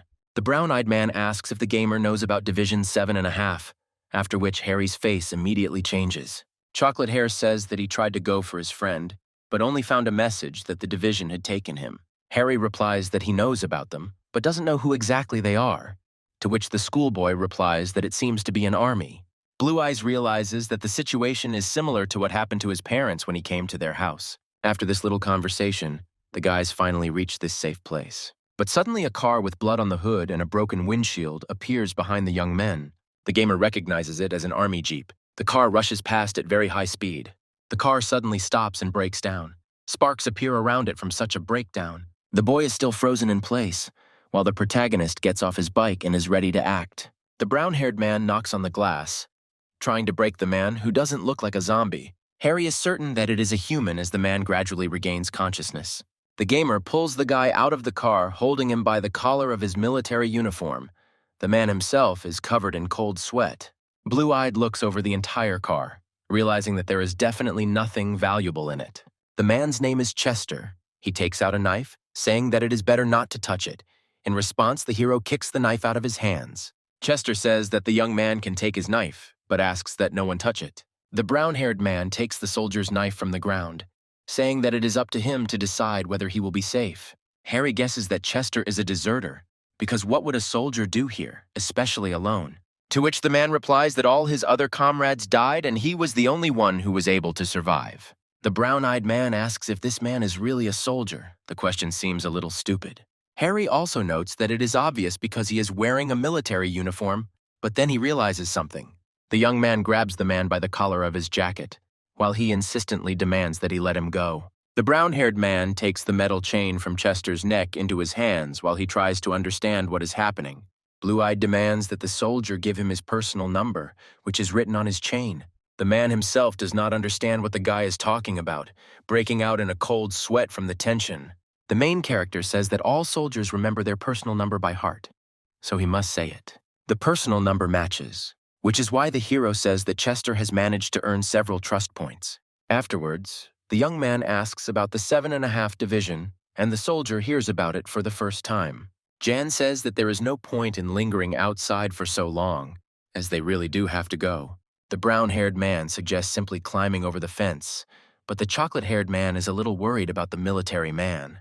The man himself looks very scared. The schoolboy doesn't want to leave him so easily. The boy is really worried, after which the soldier says that he has a crack in his leg. The gamer himself is very irritated by everything the man says, because recently Chester demanded that he not be touched, to which the man replies that he thought the hero would harm him, and then the commentators join in. Commentators say Harry won't help, to which he replies that they are insulting him. After the brown-haired man climbs over the fence, he asks the schoolboy if he can open the door manually. Blue-eyed says that the electricity was cut off, then offers to help the soldier. Brown-eyed is only too happy to help. He really intends to save the wounded Chester. The building the heroes come to turns out to be simply enormous, and there are even a couple of cars parked in the parking lot. Shayton also notices this, wondering why the gate is open if the cars have left. Blue Eyes says it's best to stay vigilant because someone might be inside. All the heroes look around, and Chester notices that it is indeed very quiet in this building.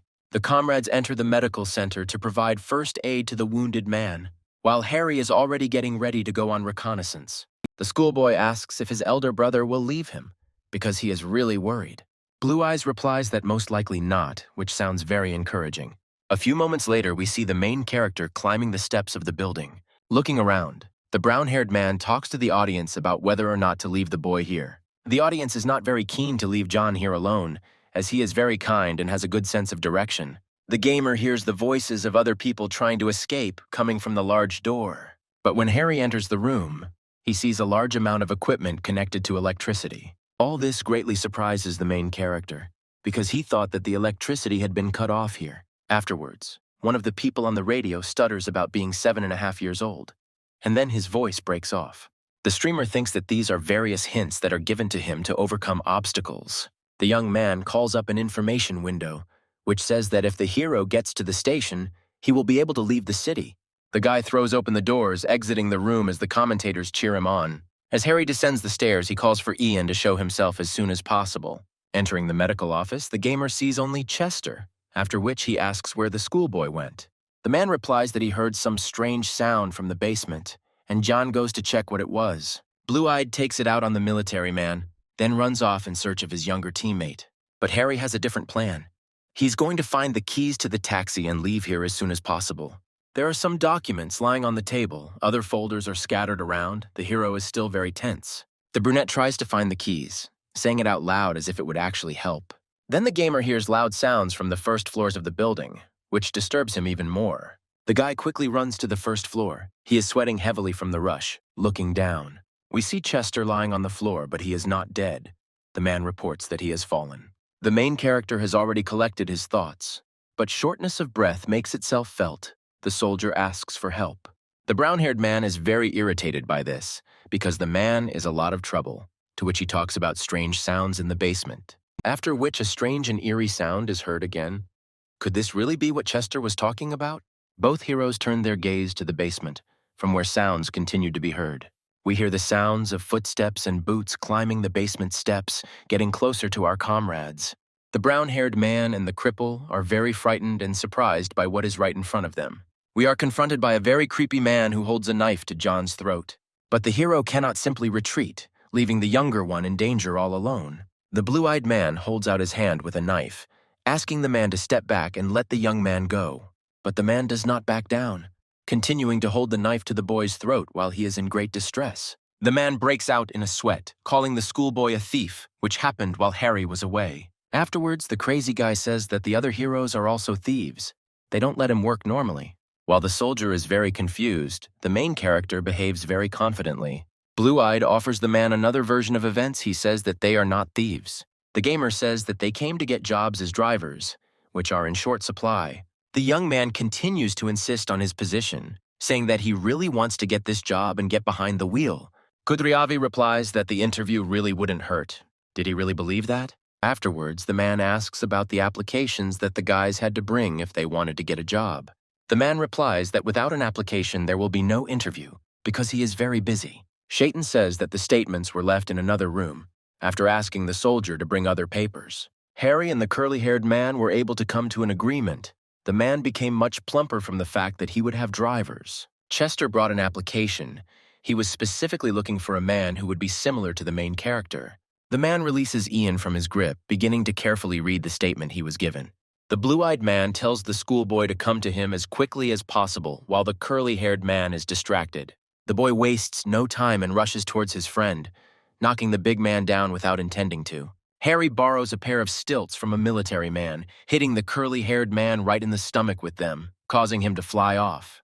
The gamer twists the man, then quickly explains who must do what to make everything go well. After a few seconds of searching, Chester finds the car keys in the boss's back pocket.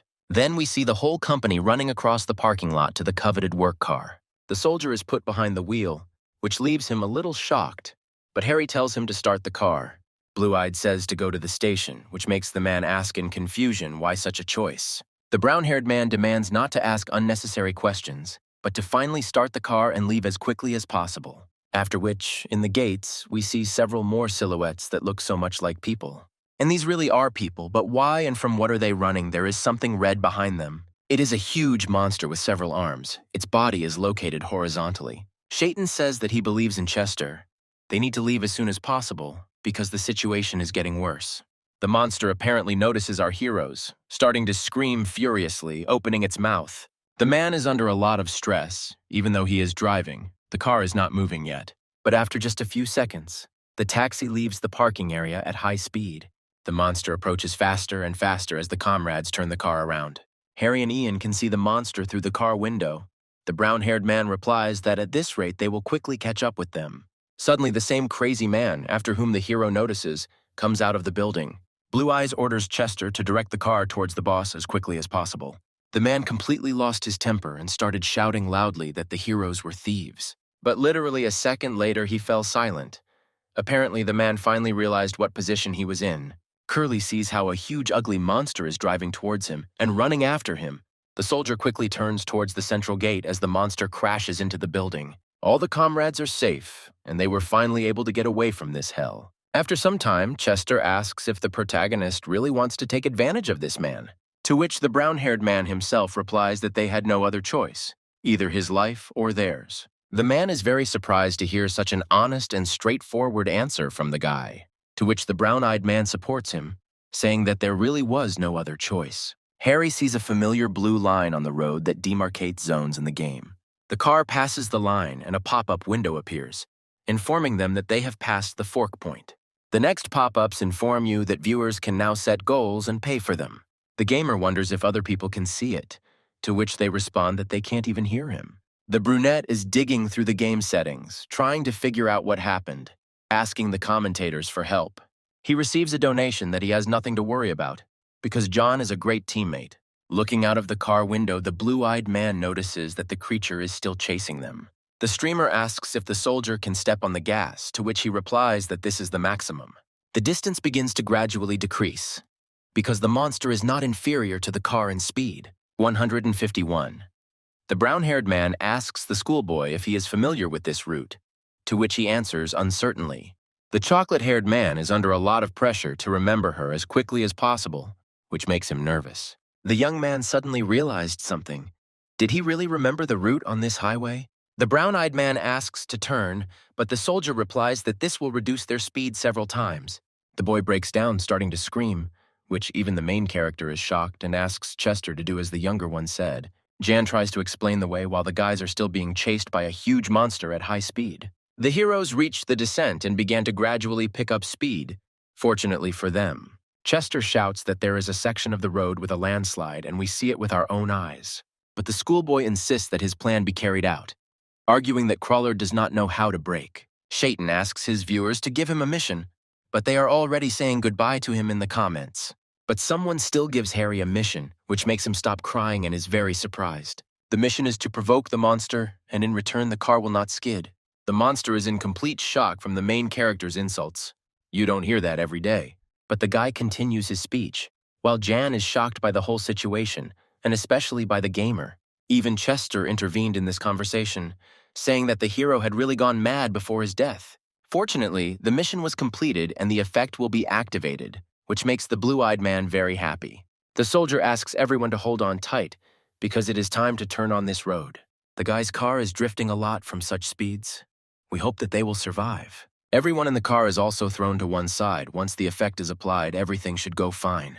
And just a second later, we see a huge monster flying straight down from the cliff. The crawler looks at the hero's car one last time, or he has a plan to avoid death. Chester is glad that everyone is alive, but he is very scared because of this whole situation. They survived now, but how long will they be alive later? At this time, the schoolboy catches his breath. Harry thinks hard. It's good that everyone remained alive. The young man thanks his donor for literally just saving him from death. After some time, the guys had already recovered from this incident, discussing a plan of action. Usually, there are a lot of cars on the road where they are now driving, but now there is not a single soul on it. Several zombies appear in front of the car, which makes the soldier nervous, but the gamer is calm. Shaitan says that he will distract the monster's attention to himself for now, so that his comrades can reach the station. Ian tries to persuade the blue-eyed man, but he insists that he can handle it on his own. Harry begins to provoke the monsters that stand in front of him, but the zombies themselves are surprisingly calm. Afterwards, the guy's provocation skill is triggered on these three, after which he is ready to fight. A new skill is applied to the streamer, which accumulates his buffs at a certain point. While attacking monsters, the young man thinks that he needs to pump up this skill because it gives more points for one zombie. We see the main character pierce the monster's neck with a knife without hesitation. He then deals with other zombies as well, his fighting skills having greatly increased over time. This time, the knife ends up right in the monster's skull, Harry skillfully wielding his weapon. But another zombie appeared from behind, and in the background we also see the silhouette of a church. This monster also got what he deserved, and the gamer stuck a knife into his throat with all his might. The brown-haired man was a little tired of this battle, but for him it was now something like a routine, because zombies were literally everywhere. The hero's physical strength and reflexes have increased significantly, which is amazing. Following a strange noise, the boy sees a man being bitten by a zombie while he curses someone. The brown-haired man hides behind his back, thinking about what he saw. The man called Bob, who is the mayor of the city. Blue Eyes asks his viewers if they should help him, to which everyone does not want to do it, but the exhausted one wants to help him. Harry decides to help, and all because the exhausted one then gave him a mission when the young man needed it so much. The man begins to scream in fear, asking at least someone to help him, because he is defenseless. We see the blue-eyed man approach, and with a quick movement kill the monster that was nearby. A man lies in front of him, covered in tears and snot, no longer hoping to survive. The brown-haired man asks who exactly the man was mentioning, looking frightening. After some time, the man explains everything to the young man, saying that the mayor will abandon him. The men were heading towards the train station, but because of the monsters, our friends suggested looking for another route. But the mayor threw the man out of the car. He had completely gone crazy when the apocalypse began. The heroes then discuss where exactly the mayor went, and it is the train station. Most likely, he is still alive because of the security. Blue Eyes is a little shocked that the guards stayed with him and are still loyal to him. Some people were hired from outside, some stayed, which is very surprising. Shaitan notes that it looks as if the mayor is needed by someone in power, and that is why he is being looked after so much. The man says that he does not see the hero's companions, to which Harry replies that they are already at the station. The man's name is Eugene, after which the main character himself introduces himself by his name. But upon hearing the boy's name, Eugene began to break out in a cold sweat and become very nervous. A civil servant notices a girl standing alone in a dress in front of the entrance to the station. Blue-Eyed thinks it's just a girl, but what is she doing here alone while the man is still scared? Harry covers the man's mouth when he tries to name her. He doesn't want to attract attention. A little girl has no business being alone in a place like this. Her dress is covered in blood. She is covered in blood and black stains. We see her sharp teeth and disheveled hair. The audience says that the gamer is unlucky, to which he asks what it is and how dangerous it is. Blue Eyes asks to assign a mission, but later finds out that it costs a whole 100 yen. For the audience, 1 yen is like 10,000 won for a young man in times of famine, which the gamer cannot believe. The streamer tries to deal with all the tension by calming the man down, asking him not to talk. Suddenly, we hear some sound from the station itself, to which the girl reacts. She opens her mouth, which is full of sharp teeth, and runs towards the sound at great speed. Both guys are shocked by what they saw. Eugene says that he is not changing to the station. The civil servant turns around and starts running in the opposite direction.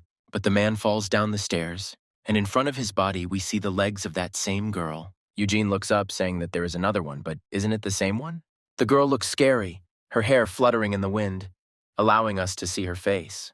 We then see the monster quickly dispatch its victim, right before Harry's eyes. The audience calls her Silent Girl, then says that she is blind but can react to sounds. But unfortunately for the brown-haired man, someone upstairs is making noise again, which will definitely attract the attention of the monster. The girl carefully approaches the blue-eyed man while he continues to stand in one place. Suddenly, the gamer's new owner gives him a new mission: to freeze in front of the monster, and then there will be a reward in the form of the fact that if he touches her, she will lose her hearing. Blue Eyes is glad that someone paid for the mission, but at the same time he is also very worried. Silent Girl walks right past his face, causing Harry to become very scared, but he continues to stand. The gamer breaks out in a cold sweat that quickly rolls down his chin. Harry is worried that the monster might have noticed him, but even so, he continues to stand. Blue-Eyed closes his eyes in fear. He cannot understand whether she noticed him. But a moment later, the streamer opens his eyes and the girl walks past him, fortunately. The mission was completed, and the effect is now activated. But the hero himself falls off his feet from the strain. The gamer returns to Eugene's body to see how badly he was hurt. The spectators advise him to get up, but Harry himself reaches for the government employee's wallet. The brown-haired man takes away the department's statement that he is a civil servant. This will help him in the future. But suddenly, Eugene becomes a zombie and heads towards the main character. What will he do? Blue Eyes clearly didn't expect that this girl could infect zombies with a virus from ordinary people. But the gamer doesn't hesitate to stab his former friend through the throat, which is surprising. The guy hopes that the monster will not appear again, because she is quite dangerous. Looking around the station, Harry tries to figure out where to put his 2 comrades, whom he sent here. A moment later, we see the girl climbing the stairs, followed by someone's screams. The brown-haired man recognizes the voice of the man that Silent Gear reacted to, but he still can't fully comprehend something. Blue-Eyed turns around, saying that he is leaving, to which the audience laughs at his reaction.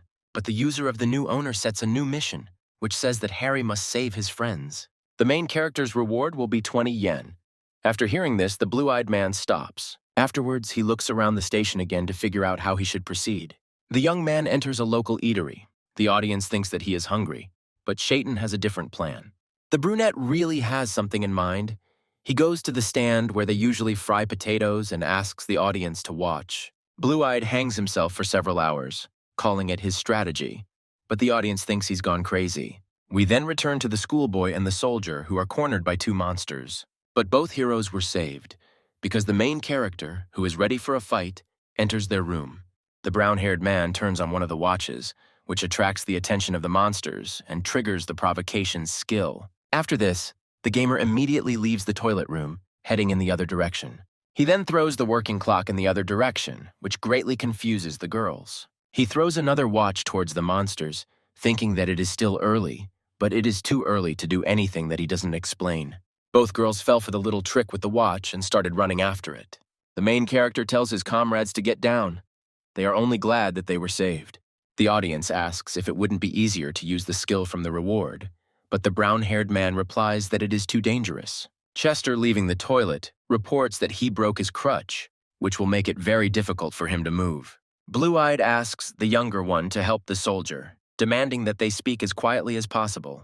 The mission is completed, and the hero receives his treasured money for saving his friends. Chester starts to groan, to which Harry again repeats to him that he needs to be as quiet as possible. Suddenly, the blue-eyed man realizes something for himself, quickly directing his gaze to the military man. Chester looks very bad. His eyes are swollen shut, and he is covered in cold sweat. He is starting to look like a zombie. The brown-haired man seriously asks what state the man is in now, to which he mumbles. The protagonist grabs Ian by the hand and walks away from Chester in a different direction, as he could turn into a zombie. We see a soldier standing alone. Harry mentally apologizes to him, but they have no other choice. The brown-eyed man doesn't understand what's happening and starts crying, because this is his friend.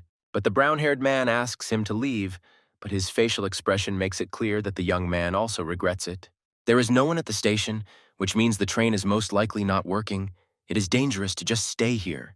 The gamer tells the schoolboy that they need to get out of here as quickly as possible, but we hear wheezing from behind. Chester points at something with his finger. Apparently, he hasn't completely turned into a monster yet. Harry turns in the direction the soldier is pointing to see what's going on. Blue-Eyed sees something that really strikes his gaze. Apparently, it is a scoreboard. Surprisingly, the train will arrive soon, but how could the streamer not notice the board when it is so close? Shayton is amazed that the trains are actually still running, but there is only a minute left before departure. The gamer mentally thanks the soldier for the hint, saying that he will not forget it for a long time. The streamer thinks that he will definitely be able to thank him later, after his death. The heroes finally reach the train tracks. Harry asks to listen to him carefully. The elder asks the schoolboy to be careful because monsters will come out of the train. The brown-eyed man nods affirmatively with a slightly sad face. Apparently, the loss of his comrade was difficult for him. The loudspeakers announce that an arriving train is passing through this station. The boy is surprised that the radio broadcast is working. Because of this, the monsters will soon come running. The main character asks the younger one to climb into a box that is nearby in order to save himself. The high-speed train is already here, rushing between stations with a loud sound. We see a large monster and several small ones running right behind the train. Both heroes hid in the box, waiting for the monsters to disperse behind the train. Shayton wonders why the train didn't stop if this was one of its stops. One train is followed by another. The first train was just bait for most of the monsters. Blue Eyes climbs out of the box, asking the boy to sit in a safe place for a little while longer. Shayton says that he is not going to leave without his comrade, so he shouldn't worry. The gamer runs up to the second train to inspect everything and find out the situation. A beautiful girl appears before us who leads this passage. She does not see the mayor. Blue Eyes notices the long-haired one, who is looking around the area in search of the mayor. The main character remembers that he saw this girl before. We see him sitting at the computer in the old days. The news reported that this woman named Sophie caught a pickpocket with her own hands. The girl speaks out loud about Division 7.5 and how they will give her a place in a bomb shelter if she brings the mayor. Blue-Eyed thinks that her behavior is very different from what was in the interview. At first, the hero thinks about knocking Sophie out by force, but then comes to the conclusion that they need a driver. The brown-eyed one is already prepared to attack and uses body language to communicate his intentions. But the gamer does not intend to attack. He wants to calmly talk to this girl about the situation that is developing. But Jan climbs out of the box, showing a metal pipe. The girl does not understand at all what is happening. Longhair decided that both heroes wanted to steal her train in order to get to a safe place themselves. But the brown-haired man asks her to look at the piece of paper he is holding out, to see if it is really Eugene's card. Sophie, reading the paper, thinks that Harry is the mayor's man, even though you wouldn't know it by looking at him. Blue Eye says that it is true and he has a message for the typist that needed to be conveyed. The gamer announces that the mayor is dead. What is he doing? And what if the man suddenly shows up? The brown-eyed girl is very surprised by such words. Breaking out in a cold sweat, the situation changes dramatically. She really can't believe that it was true, starting to ask for details. Gar tells her a story he made up in which she easily believed. But hearing some sound, Sophie says to get out as quickly as possible, with which the hero clearly agrees. The The girl perked up again because her mission was to deliver the mayor, but what would she do without him? Shaitan says that the contract is no longer valid because the man died, which means she needs to deliver the guy. The long-haired girl gets very upset, breaks out in a cold sweat again, and curses. The girl agrees to give the blue-eyed man a ride because she needs a place in the bomb shelter. The streamer turns around, saying that they will take John with them, but under what pretext?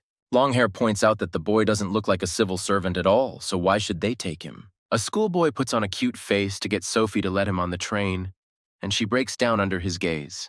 A few moments later, we see the train leaving the station at great speed. Both guys are glad that everything is okay now and they can leave the city safely. Chester, who has already turned into a zombie, runs out to the station. Apparently, he is seeing the heroes off. Moments later, Chester is knocked down by the mayor himself, who starts running after the train. Blue Eyes can't believe his eyes as Mayor Bob orders the train to be stopped. Sophie gets off the train to see who is screaming so loudly outside. The man is talking to the girl. She was supposed to wait for him, so what's the matter now? The protagonist says that it is too late to stop now, and she must take control into her own hands. Several silent girls are running right behind the man, so if they stop, they will all die. Longhair is very angry that Harry lied to her about being a civil servant. But Sophie accepts the situation as it is, because now nothing can be changed. The mayor continues to yell that they must save him, because only he knows the code. But the man still says the code, and that's the end. After which we see Chester getting close to his neck. Harry then watches as the mayor is bitten by his comrade, who is clearly shocked by the event. Afterwards, the hero asks if this can be considered a successful outcome, to which they answer positively. Blue Eyes tells the schoolboy to go inside. It's not very safe here. When she goes to the typist, she asks for an explanation, but the main character does not understand why. The girl's nerves give out and she presses the guy against the wall, after which he tells her his real name. It's better not to anger the long-haired girl. The girl asks who he is, if he could pull off such a thing. Blue Eyes says that he is just a passenger on this train and he never introduced himself on his business card. The brown-eyed woman says that she will now kick them both out of this train, after which the hero explains himself. Harry talks about Eugene's fate and how unfairly the mayor himself treated him. Shatton says he had no choice but to lie about being a civil servant. Sophie calls them stowaways because they dared to lie to her so brazenly about the man. The main character then mentions the interview, after which the long-haired one stops. Blue Eyes remembers that in it she says that some passengers may be stowaways due to special cases. The brown-eyed girl can't understand how he knows her name and why he knows so much about her in general. The girl is very embarrassed until she realizes that the gamer read her interview about work. The gamer is shocked by this reaction, after honestly admitting that he actually read this interview. The brunette teases Sophie even more, saying that he really liked the article. The long-haired girl covers herself with her cap to hide the blush on her cheeks from embarrassment. Brown-eyed wonders if the main character is really that bad. Afterwards, the girl says that there is nothing that can be done now, and they will have to try to act together. The streamer asks if this train is really going to the city he needs, to which Sophie nods in the affirmative. Then Shaitan asks about Division 7.5, and the typist knows about them, but not much. Longhair tells a little about this division. No one knows anything about them, and they only communicate via emergency communication signal. There is a small warm-up between the elders, which is allowed in the haystack. Blue Eyes continues to talk about Division 7.5, trying to find out more. But the girl herself knows nothing about them. She just suddenly received a signal from the division. The brown-haired man received valuable information for which he thanks the girl. Jan suddenly calls out to Harry to turn around, the schoolgirl's face expressing intense fear. Deeply interested, the blue-eyed man looks out of the train window to see what's going on. There is a silent girl standing outside the window on a train, which makes the viewers themselves very scared and starts writing about it. The typist turns to see what's going on, but the hero asks her to be quiet. Blue-eyed is thinking about a plan of action. Apparently, because of the noise of the wheels, the girl has not noticed them yet. The brown-haired man covers the girl's mouth with his hand so that the monster cannot notice and kill her. The gamer is given a new mission, in which he needs to kill a monster in 5 minutes, and then he will be given a skill in return.